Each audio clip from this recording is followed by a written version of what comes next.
आप बोल रहे हैं कि महंगाई बढ़ गई, जबकि महंगाई 2000 अगर आप 14 की सरकार से पहले देखें और आज के युग में देखें तो महंगाई उससे कम हुई है, बढ़ी नहीं। अगर आप रिपोर्ट उठा के देखेंगे तो आज भी 4.82% है, जबकि उनके टाइम 9.82% था। तो कहाँ से बढ़ गई महंगाई? बेरोजगारी की बात कर रहे हैं आप, बेरोजगारी किस वजह? आज कल ही एसएससी सीजल का फॉर्म निकला है, कहाँ से आज बेरोजगारी बढ़ गई है? 17,000 वैकेंसी आई है। पेपर लीक एक बहुत अहम मुद्दा बनता जा रहा है। लोग बोलते हैं कि पेपर लीक होते हैं, पेपर ये होते हैं, तो उसमें मोदी जी बैठ के थोड़ी करते हैं, वो तो अपना शासन कर रहे हैं। उनके खिलाफ जब चार्जशीट कुछ लगेगा तो वो तो करेंगे। नीचे जो दलाल बैठे हैं, हमारे अधिकारी कुछ बैठे हैं जो यूपीएससी ऐसा क्रैक करके जाते हैं, उसके बाद भी वो दलाली करते हैं, तो कौन सी बड़ी बात है? वो पढ़े लिखे होने के बाद दलाली करते हैं, जो अनपढ़ बैठा है वहाँ पे वो फिर भी दलाली नहीं कर रहा है। तो ये देश को समझना चाहिए कि देश की प्रॉब्लम पे मुद्दा उठाएं। खैर कहे बात अगर राहुल गांधी का मैं भी विरोध नहीं करता हूँ, क्योंकि एक मजबूत जब तक विपक्ष नहीं होगा जब तक एक मजबूत विपक्ष नहीं होगा तब तक अच्छी सत्ता नहीं आ सकती है। आप लोग का अगर कोई करता है कि हाँ ये कर रहा है, आपका विपक्ष कर रहा है, आप लोग के साथ है, क्योंकि अगर जनता के खिलाफ कोई जाएगा तो विपक्ष करेगा। जनता के खिलाफ क्यों जा रहे हैं? तो विपक्ष का होना भी जरूरी है और सत्ता पक्ष का होना भी मजबूत जरूरी है। तो दोनों राहुल गांधी जिस तरीके से उनकी छवि बनी है, जो महंगाई का मुद्दा, पेपर लीक का मुद्दा जो लगातार उठा रहे हैं, युवाओं की बात कर रहे हैं, तो दमदार नेता एक बनकर उभरे हैं राहुल गांधी। भारत जोड़ो यात्रा अभी उन्होंने की थी।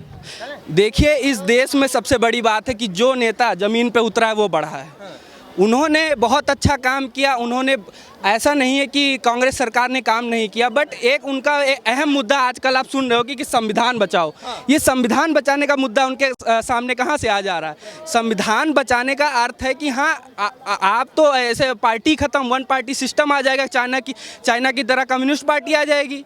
फिर हम लोग आप यहाँ से जो घूम रहे हैं आप ये घूम नहीं पाएंगे। फिर चाइना कहेगा कि ये बंद हो जाएगा कल से, तो ऐसे बंद हो जाएगा। फिर कह रहे हैं ना संविधान की रक्षा करना जरूरी है, क्योंकि मोदी जी तानाशाही करेंगे, संविधान भी खत्म कर सकते हैं। मोदी जी तानाशाही नहीं ऐसे कर सकते हैं। जब तक एक देश की जनता है, एक देश की जनता वोट करेगी। अगर वोट उस आधार पे लड़ा जाता है किसने कैसा काम किया। आजकल लोग जाति धर्म इस आधार पे वोट देख रहे हैं। तो अगर जाति धर्म वोट ना देकर आप अच्छा वोट दीजिए, वोट से जिताइए, फिर राहुल गांधी जिताइए कि हाँ संविधान बचा लेंगे। फिर क्यों देश की मोदी को जनता चुन रही है? ऐसा नहीं है। क्या वजह है, क्या लगता है? कोई वजह नहीं है। बहुत वजह है। कुछ उन्होंने विकास भी किया है, कुछ मोदी की खामियां भी रही हैं। तो मैं इस देश के साथ हूँ। देश में सबसे जो बड़ी बात होगी वही उसके साथ होना। देश क्या नाम है? मेरा नाम संजीव है। मैं भाई से पूछना चाहता हूँ, एक बार मैं तो हरियाणा से हूँ, मैं भाई से पूछना चाहता हूँ इसके पास वो कौन से सोर्सेज है। उन्होंने बता दिया कि महंगाई से पहले से कम हुई हो, 4% आंकड़ा कम है। इस भाई से एक बार तो गूगल पे दिखवाइएगा, एक तो इस भाई से गूगल पे दिखवाइएगा। एक ये करेंगे मोदी ने संविधान बचाने से वन मैन पार्टी ये हो जाएगी, खुद के मुँह से तो कह रहे हैं कि वन मैन पार्टी हो जाएगी, चाइना जैसा काम हो जाएगा। और फिर एक आदमी को सपोर्ट कर रहे हो आप। भाई कह रहा है कि मैंने तो भाई की बात सुनी है, मैं तो आपकी बात कर रहा हूँ। भाई ने अभी थोड़ी देर पहले बताया कि मोदी ने सड़कों पे आया, लोगों की आवाज़ें उठाई। जब 2014 में मोदी सत्ता में आया था, उससे पहले तो सिर्फ गुजरात का मुख्यमंत्री था। लोगों के लिए एक आवाज़, एक बार सड़क पर मोदी का एक मुद्दा बता दें। इन्होंने सिर्फ ये राहुल गांधी के लिए कहते हैं कि राहुल गांधी सड़कों पे आए, वो मजबूत। मैं कह रहा हूँ राहुल गांधी, मोदी कब सड़कों पे आया?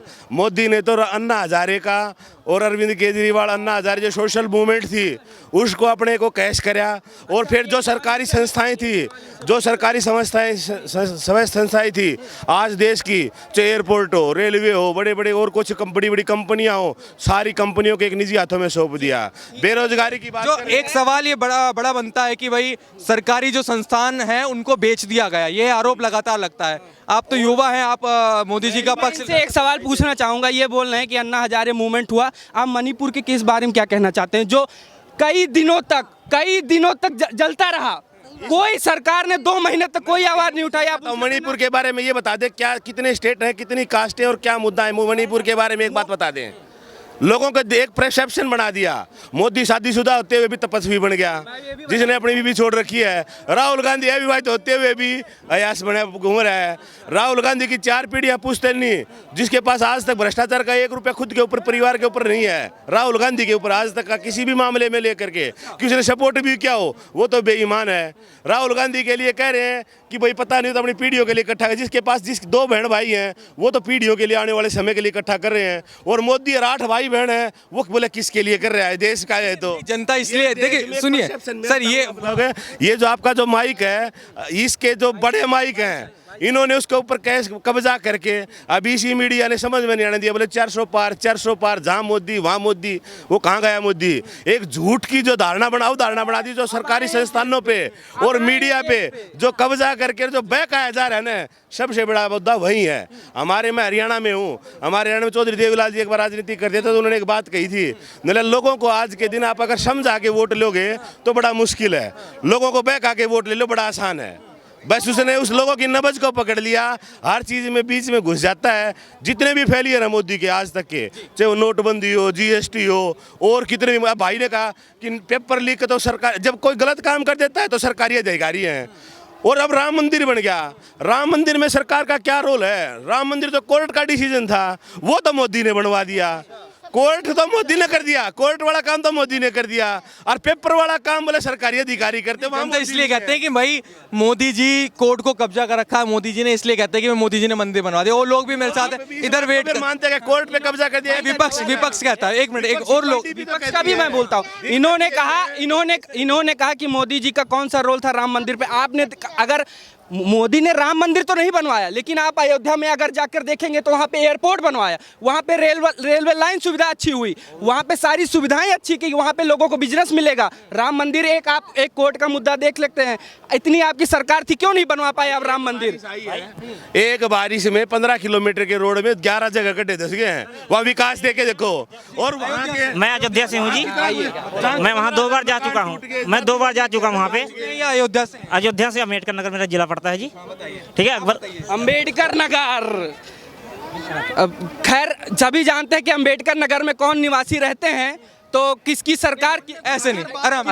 अयोध्या से मैं भी हूँ, ठीक है।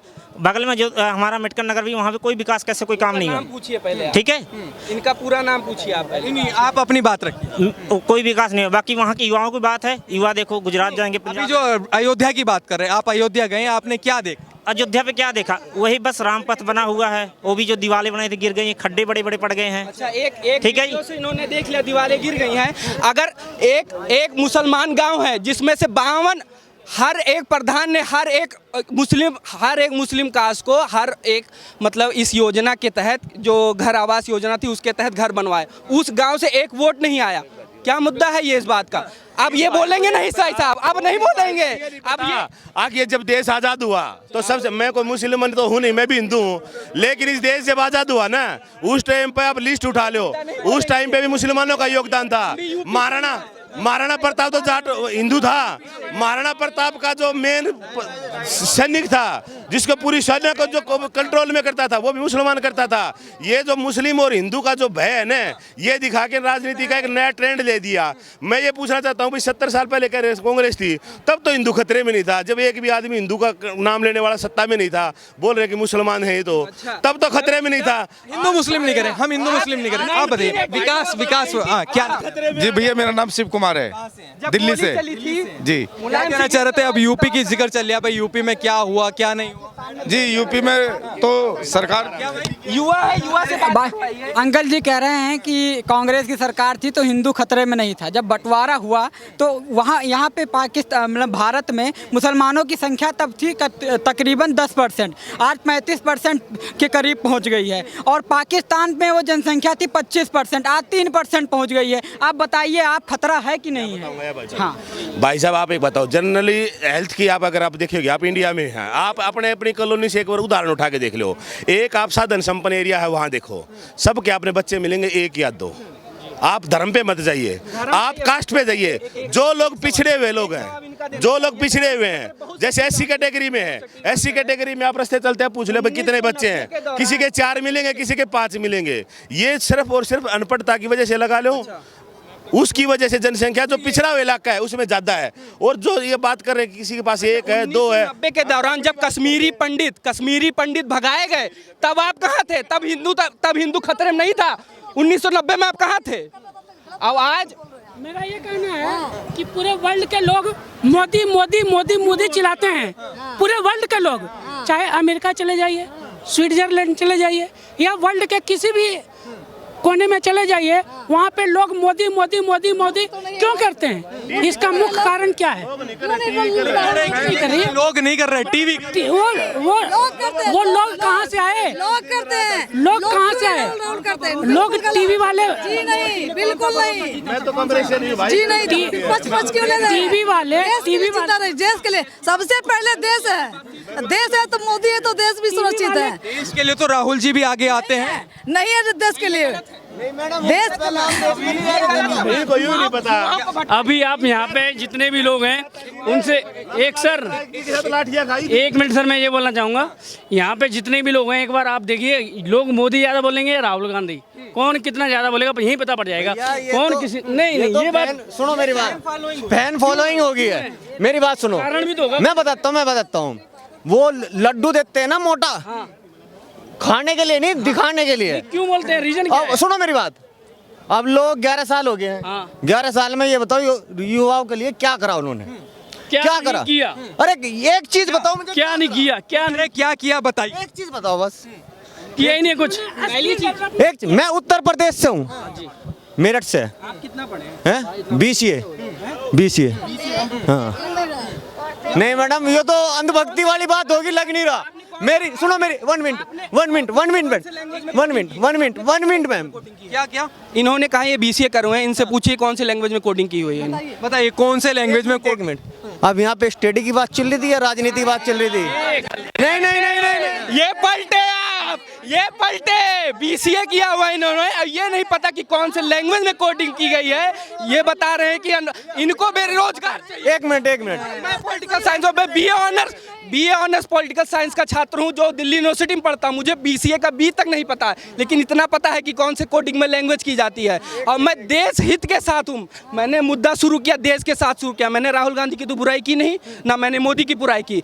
अगर आप संविधान के प्रति निष्ठा और गरिमा नहीं रखते हैं तो आप किसी के प्रति नहीं। सबसे पहले आप देश के प्रति गरिमा और निष्ठा रखिए, उसके बाद आप सरकार पे आइए। देश से बड़ा ना मोदी है ना राहुल है, सिर्फ देश, इसलिए देश बनाया गया था। देश बहुत गंभीर, मतलब इतना जाने कितना योगदान दिया गया है।